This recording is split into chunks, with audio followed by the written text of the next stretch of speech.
If you asked modern philosophers why the younger generation is getting more and more into anime and manga, they'd certainly say it's all about escapism. We watch anime in order to be spirited away to a universe so unlike our own with magic powers and greater purpose than just going to school or getting a job. Or in the case of slice of life fans, we watch anime to make these mundane aspects of our life feel more interesting. Either way, we consume this media in order to break free from the monotony of our daily lives. And I think I found an anime series with a world and premise so interesting you'll be sucked in by the end of the first episode. And that's the mysterious and immersive world of the Apothecary Diaries, otherwise known as Ming China. Or I guess a parallel universe that's like Ming China, but not actually Ming China, according to the disclaimer at the beginning of every episode. This is not Ming China! But it's a universe heavily inspired by the culture, politics, and practices of Ming China. For the uninitiated, the Apothecary Diaries, or Kusuriya no Hitori Goto, is an anime series based off of a light novel of the same name, following a charismatic young woman named Maomao who works as an apothecary in the brothel district of not Ming China. Her world is suddenly turned upside down, though, when she's kidnapped and sold to work as a servant in the imperial rear palace where all the concubines live. However, her skills as an apothecary and her vast knowledge of poisons help her rise through the ranks in the rear palace as she solves mysteries with her vast intellect and curiosity. It's essentially Sherlock Holmes with anime girls in ancient China. Or I guess not ancient China. I'm still not sure where we stand on that. And in today's video, I want to break down the reasons as to why the Apothecary Diaries not only deserves more attention than it's getting in a season packed with heavy-hitting anime,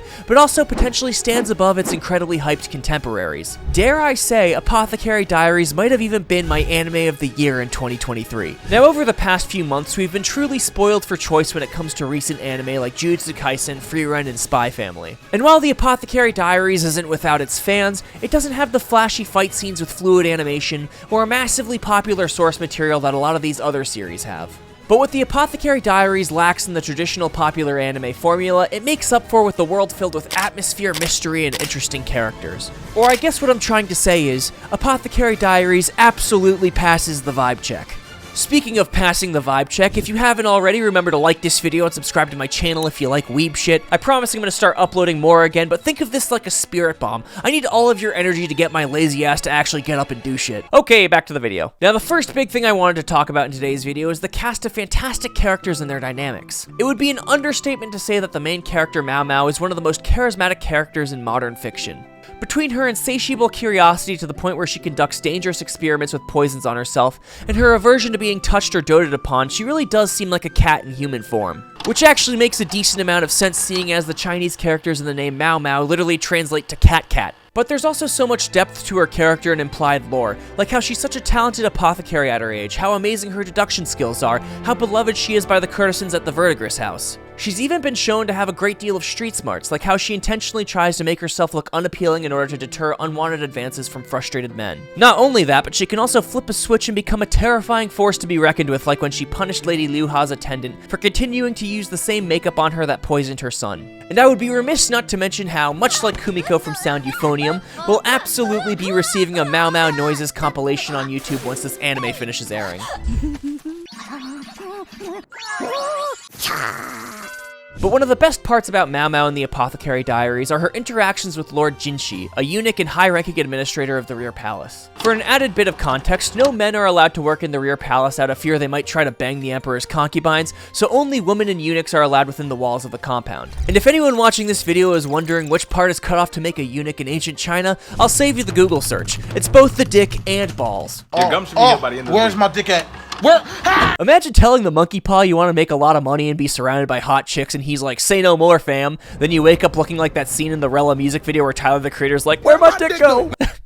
It's fucking stupid. Now, because of his beauty and androgynous features, Lord Jinshi is beloved by all in the rear palace, both women and men alike. All except for Maomao, who finds his presence grating and arduous, causing Jinshi's retainer Gaoshin to remark that she looks at him like that of an insect. But this only makes Jinshi even more interested in her, causing him to stop by to bother her more and more frequently, thus emphasizing their comedic chemistry. Imagine being idolized by everyone everywhere you go for your beauty, then you hire a new intern that just looks at you like you're garbage. But it's becoming clearer with each episode that Jinshi no longer just views Maomao as a fun new toy to play with or a valuable and perspicacious pawn, but he's actually grown what seems to be romantic feelings for her. And even though I feel like the romance aspects of the Apothecary Diaries isn't supposed to be the main plot focus, it's still really well done and makes you want to see more of how these characters' relationship will develop. All of the other supporting characters have also been shown to have a great deal of depth, such as Lady Liu Ha appearing paranoid at first, but then later being revealed to actually be a caring and affectionate person. Or Lady Li Shu appearing to be a picky eater, but in actuality she has allergies that cause her to not want to eat certain foods out of fear of having a reaction. There's something about every character that makes them interesting in the Apothecary Diaries. But to further develop on what I think is so interesting in this anime, I actually want to move on and talk about how atmospheric it is. While the Apothecary Diaries might not be the first ever anime to take place in China, or I guess in this case take inspiration from China, it masterfully uses ancient Chinese architecture and politics to build a truly immersive setting. It's been a long time since I've been blown away by architecture in anime, but in the scene where Lee Haku and Maomao enter the Pleasure District in episode 7, all I could think about is how badly I would love to explore a place like this.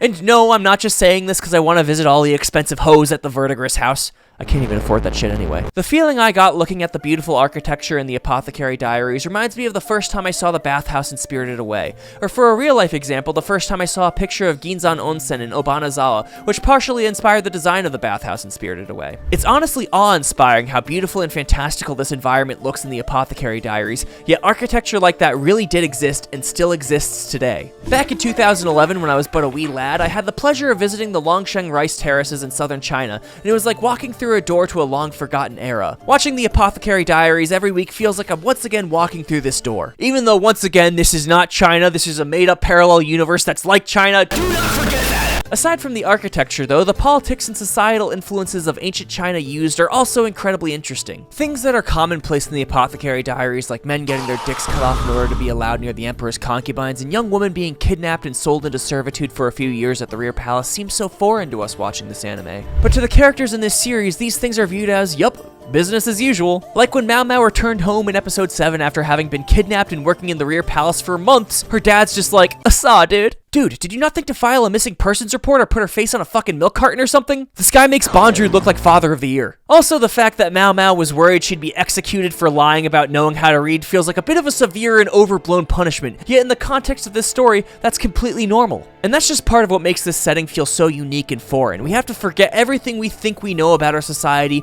in order to truly understand how the universe of the Apothecary Diaries works. But there's more than just architecture and setting that goes into making the atmosphere of the Apothecary Diaries so spectacular. There are moments in this anime where the mood completely shifts from lighthearted and whimsical to dark and serious, and that's all thanks to the amazing direction of this series. Take for example the scene in episode 1 where Lady Liu Ha's son dies. The stormy skies matched with the pained wails of a woman having just lost her infant son create an incredibly heavy atmosphere in comparison to how fun and lighthearted the anime was up until that moment.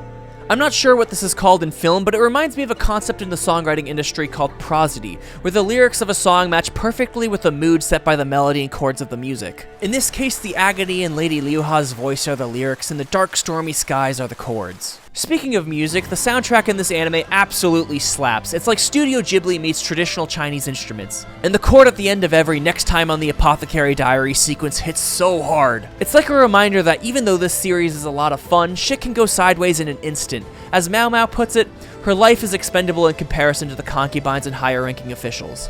Now, probably the most important aspect of what makes the Apothecary Diaries so good is the mystery and how each episode helps unravel more and more of the plot. What starts out as Maomao solving small-scale medical mysteries has turned into her foiling assassination plots and even connecting threads on the true lineage of her penisless benefactor. The biggest plot twist of all would be if Jinchi actually got to keep his wiener, seeing as he's potentially the son of the Emperor. Maomao's brilliant deduction skills have helped her solve mysteries that no one else could within the Rear Palace.